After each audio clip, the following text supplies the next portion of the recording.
நாகை நகரம் மருந்து கொத்தள தெருவில் அமைந்துள்ள 27வது வார்டில் புதிய அரசு ஆரம்ப சுகாதார நிலையம் கட்டும் பணிக்கான அடிக்கல் நாட்டும் விழா சிறப்பாக நடைபெற்றது.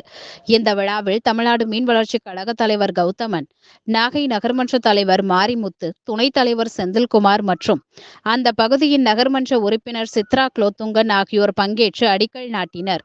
நகர மக்கள் மத்தியில் சின்ன ஆஸ்பத்திரி என அழைக்கப்பட்ட இந்த இடத்தில் முன்பு அரசு ஆரம்ப சுகாதார நிலையம் செயல்பட்டு வந்தது. தற்போது அந்த இடத்தில் ஓவியப்பள்ளி செயல்பட்டு வருகிறது. இதனால் பகுதி மக்களுக்கு தேவையான மருத்துவ வசதிகள் இல்லை என்ற நிலை உருவாகியிருந்தது. இந்நிலையில் மக்களின் நீண்ட நாள் எதிர்பார்ப்புக்கு இடையே தற்போது ரூபாய் 1.20 கோடி மதிப்பில் 2 மாடி புதிய அரசு ஆரம்ப சுகாதார நிலையம் கட்டப்படும் என்று அறிவிக்கப்பட்டுள்ளது. கட்டிடம் முடிவடையும் பின்பு இச்சுகாதார நிலையம் 24 மணி நேரமும் செயல்படும் வகையில் இயங்க திட்டமிடப்பட்டுள்ளது.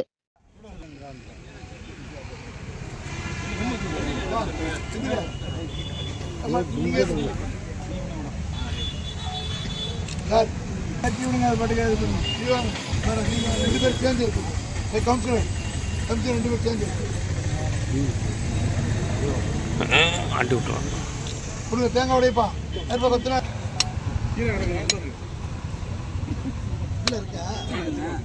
சாக்லேட் கோல்டு காயின் இருக்கும்.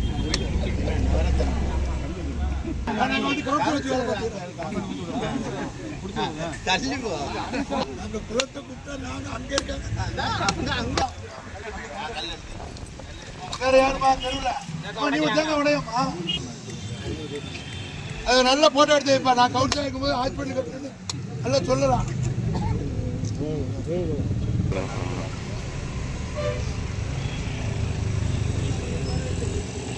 அப்படியே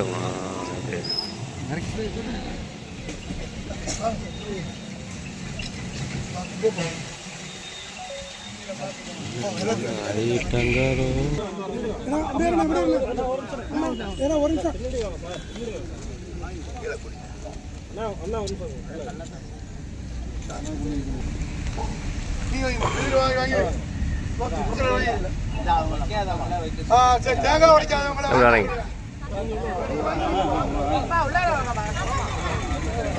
என்ன கூட்டம் வரமாட்டேங்குது.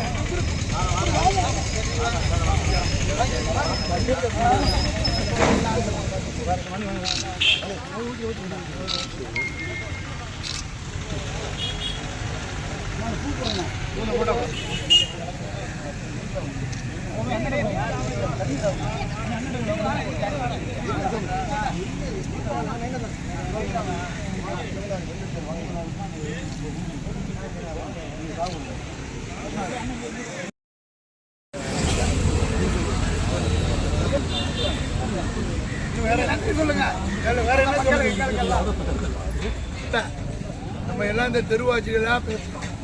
உங்களுக்கு நல்லா தெரியும், சேர்மனு குளோத்து நானும் எப்படி பார்த்தாலும் ஒரு 10 வாட்டியாவது இந்த இடத்த பார்த்தேன். கட்டடத்தை சுற்றி அளந்தோம். அது எல்லாமே உங்களுக்கு தெரியும். அப்போதான் இது கட்ட முடியும் அப்படின்னு சொல்லிட்டு 3 வருஷத்துக்கு முன்னாடி வந்தது சேங்ஷன் ஆகி அது அப்படியே இழுத்துக்கிட்டு போச்சு. அப்படியே கிடப்பில் கிடந்துருச்சு. நம்ம சேர்மனு குளோத்தெல்லாம் ரொம்ப முயற்சி படுத்தி நம்மளும் வந்து அதுக்கு பெரிய மெனக்கட்டோம். இப்போ வந்து ஒரு மாடி வச்சு உங்களுடைய வசதிக்கு மெடிக்கல் காலேஜ் அங்கே போனதுனால இங்கே வரணுங்கிற ஒத்த காலில் இதில் கூட சேர்மனுங்க கூட ஒருத்தர்